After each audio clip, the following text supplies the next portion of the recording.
8월 7일 월요일입니다. 오늘 아침 신문은 어떤 소식 다뤘는지 짚어보겠습니다. 이현웅 아나운서가 정리해왔습니다. 어서 오십시오. 안녕하십니까? 네. 자, 오늘 첫 번째 기사부터 보겠습니다.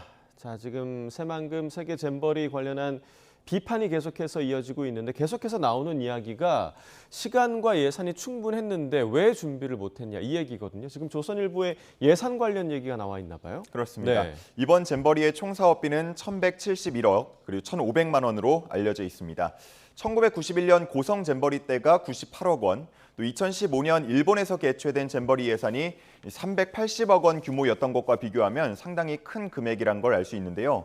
새만금 잼버리 유치가 확정될 당시만 하더라도 이 총 사업비는 491억 원 정도로 예상이 됐었지만 상하수도 시설이나 그늘 같은 기반 시설 확충이 필요하고 또 잼버리의 예행 연습격인 프레잼버리 사업이 필요하다는 이유로 그동안 증액을 해왔습니다. 네, 자 지금 그래픽 확대된 모습을 보시고 계십니다. 보니까 이 총 사업비가 1,171억 원이었고요. 그리고 조직위 운영비가 대다수를 차지합니다. 지금 740억 원인데 여기에 뭐 인건비 같은 게 많이 포함이 되는 거죠? 맞습니다. 네. 인건비가 포함된 조직위 운영비가 740억 원이었고요.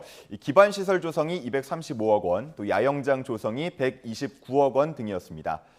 여가부와 전북도 공무원들이 잼버리 준비를 이유로 외유성 출장을 갔다는 비판도 함께 지금 나오고 있는 상황인데요.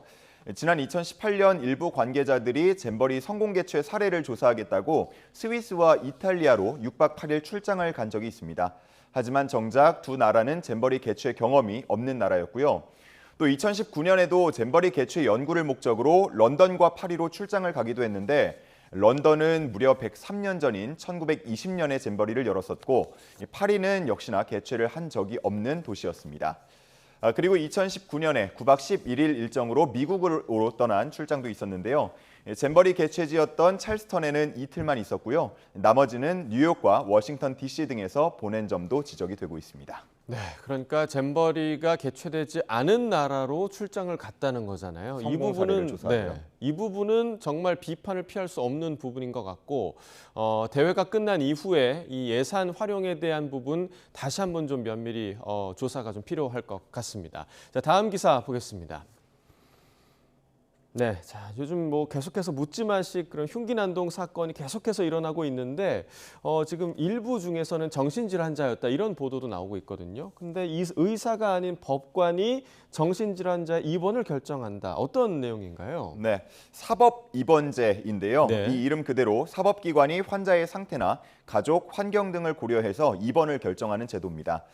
현재 강제 입원이라고 부르죠. 비자의 입원을 위해서는 보호자 2인 이상의 신청과 전문의 2인 이상의 소견이 필요한데 국가가 보다 적극적으로 책임진다는 측면에서 이렇게 사법기관이 정신질환자의 입원을 정할 수 있도록 한다는 겁니다.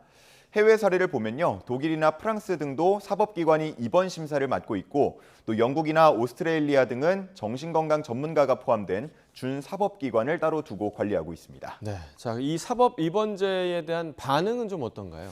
네, 역시 찬반 목소리가 모두 다 나오고 있는데요. 네. 찬성하는 측에서는 환자의 인권과 생명을 보호할 수 있고 의료진은 치료에만 전념할 수 있다면서 도입을 반기는 분위기입니다. 반면 환자 단체는 우려를 표하고 있는데요. 정신질환에 대해서 잘 알지 못하는 판사가 사건만 보고 판단할 경우에 입원 쪽으로 기울어진 결정이 내려질 수밖에 없다고 보는 겁니다. 특히 자신의 생각과 감정을 잘 표현하기 어려운 정신장애인들의 의사가 제대로 반영되지 않을 거라고 우려하고 있습니다. 네, 그러니까 이 우려에 대한 부분에 대해서는 좀 의학적 전문성이 좀 보장되는 범위 안에서 사법기관이 판단을 하는 게 좋겠다라는 생각도 좀 듭니다. 자, 다음 기사 보겠습니다. 자, 중앙일보 기사인데요. 국민해열제 대란 그 주범은 세계 약국 인도다. 지금 그 아이들한테 해열제를 줄 때 저도 잠깐 좀 먹어보긴 했지만 단맛을 내는 게 있거든요. 네. 그 단맛에 좀 문제가 있다고요? 그렇습니다. 네. 어린이 해열제의 단맛을 내는 건 인도산 첨가제인데요. 여기서 발견된 철 성분이 갈변 현상을 일으키고 있습니다. 그러면서 문제가 돼서 일부 제품의 제조, 판매가 중단된 상태인데요. 그러다 보니까 국내에서는 어린이 해열제 대란이 벌어지고 있습니다.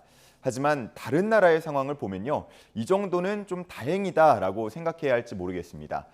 해외에서는 인도산 약품을 먹은 아이들이 숨지는 일까지 발생하고 있기 때문입니다. 그러니까 아이들이 약을 먹고 오히려 사망하는 일이 발생한다는 거죠. 예. 그 이유가 좀 밝혀졌나요? 네, 세계보건기구 WHO가 조사를 해보니까 인도산 4종류의 감기 시럽에 일부 화학물질 성분이 허용 수치 이상으로 들어있던 것으로 파악됐습니다.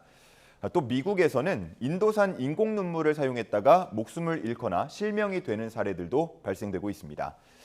이 인도에는 3,000개가 넘는 글로벌 의약품 기업이 들어가 있고 또 만여 개 정도의 공장을 돌리고 있기 때문에 세계의 약국 이렇게 부르기도 하는데요. 하지만 약에 대한 안전검증을 제대로 하지 않고 있고 또 국제의약품 제조관리 기준 GMP를 무시한다는 점에서 이제는 죽음의 약을 만든다는 오명을 듣고 있습니다. 이에 인도 정부는 수출 전에 제약업체로부터 샘플을 받아서 검사를 진행하기로 했는데요. 하지만 큰 신뢰를 얻고 있지는 못하고 있습니다. 해외에서는 의약품 안전에 대한 글로벌 체계를 구축해야 한다는 목소리가 현재 커지고 있습니다. 네, 안전 검증이 제대로 되지 않은 약을 우리가 섭취해야 하는가? 이 부분에 대해서는 충분히 좀 제재가 필요한 부분이 아닌가 좀 생각이 드네요. 자, 다음 기사 보겠습니다. 자, 한겨레 기사인데요. 요즘 뭐 이 포렌식 작업을 굉장히 좀 수사 중에 굉장히 많이 하는 경우가 많은데 포렌식을 무력화하는 업체가 생겨났다고요? 그렇습니다. 네. 뭐 메신저나 전화 기록 또 SNS까지 비용만 내면 기존 기록을 영구 삭제해 준다는 업체들이 늘고 있습니다. 이 업체 측은 자기를 방어할 권리는 법에도 규정돼 있다면서 고객이 오면 그 이유는 묻지 않고 작업을 진행해 준다고 말합니다. 안티 포렌식이라고 부르는데요. 이 작업이 다 끝나게 되면 마무리로 포렌식 작업 과정을 진행해 주면서 영구 삭제 여부를 고객에게 확인시켜주고 또 안심시켜주고 있다고 합니다. 네, 그런데 이 포렌식을 진행하는 대상, 사실 일반인이 아니라 범죄자인데 그렇다면 이 안티 포렌식이라는 거는 사생활 보호 차원이 아니라 증거 인멸로 봐야 하는 거 아닌가요? 네, 맞습니다. 네. 그렇기 때문에 경찰 측에서는 이런 행위는 형량이 가중될 수 있는 사유가 된다고 경고하고 있습니다. 그리고 증거를 없애려고 타인을 이용했다면 증거인멸죄 교사범이 될 수 있으니까 주의하라고 말하고 있습니다. 이 포렌식이라고 하면 기본적으로 휴대전화 그리고 컴퓨터 정도만 생각을 하는데요. 최근에 안티포렌식 업체들은 자동차 블랙박스와 내비게이션 기록 등도 모두 다 지워주고 있다고 합니다. 이 안티포렌식 업체의 수와 기술이 더 늘수록 수사기관도 그 대응에 바빠지는 분위기입니다. 네, 아까 이 업체에서 자기를 방어할 권리다라고 주장을 했다고 하는데 그게 범죄를 삭제할 권리까지 되진 않잖아요. 분명히 또 다른 범죄가 될 수 있다는 점 기억하면 좋을 것 같습니다. 마지막 기사 보겠습니다.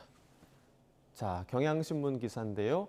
공유 우주복 시대. 공유 우주복이라는 게 어떤 개념인가요? 네. 뭐 본격적으로 얘기하기에 앞서서 우리 나앵커는 죽기 전에 우주 여행 한 번쯤 갈 거라고 생각하십니까? 우주 여행을 뭐 할 수는 있지만 그 대상이 제가 될지는 모르겠는데요. 네. 그만큼 뭐 정말 이게 대중화될 것인가 그 부분이 네네. 궁금할 텐데 현재 추진이 되고 있는 프로젝트들이 잘 진행된다면 2020년대 말에는 달에 상주 기지가 들어서게 된다고 하니까요. 어쩌면 아주 멀지 않은 미래에 우리가 우주 여행 혹은 우주 이민까지 할 기회가 생길지 모르겠습니다. 자, 그렇게 되면 이제 우주복이 필요하게 될 텐데요. 뭐 지금이야 우주로 나가는 사람이 몇 안 되다 보니까 각자 개인 우주복을 갖추고 있다고 하지만 과학계에서는 추후 공유 우주복 시대가 올 거라고 내다보고 있습니다. 그래서 공유 우주복으로 사용할 수 있는 신형 우주복에 대한 개발이 시작되고 있다는 내용의 기사였습니다. 그러면 이제 공유 우주복으로 쓸 수 있는 게 뭐 따로 있는 건가요? 그냥 뭐 여러 사이즈로 개발하면 되는 거 그런 거 아닌가요? 네. 뭐 지금의 우주복을 공유해서 사용하게 된다면 인간의 땀 등의 이유가 돼서 이 미생물이 번식할 수 있다고 보고 있습니다. 그렇다고 첨단 소재로 만들어진 이 우주복을 일반 의류처럼 세탁할 수도 없는 노릇입니다. 그리고 우주에는 물도 귀하기 때문에 다른 방법을 찾아야겠죠. 그래서 유럽 우주국은 세균을 죽이는 특수 성분을 바른 우주복을 개발해서 늘 안감을 청결하게 유지하겠다는 계획 프로젝트를 세웠습니다. 현재 특수물질의 향균성까지는 확인이 됐다고 하는데요.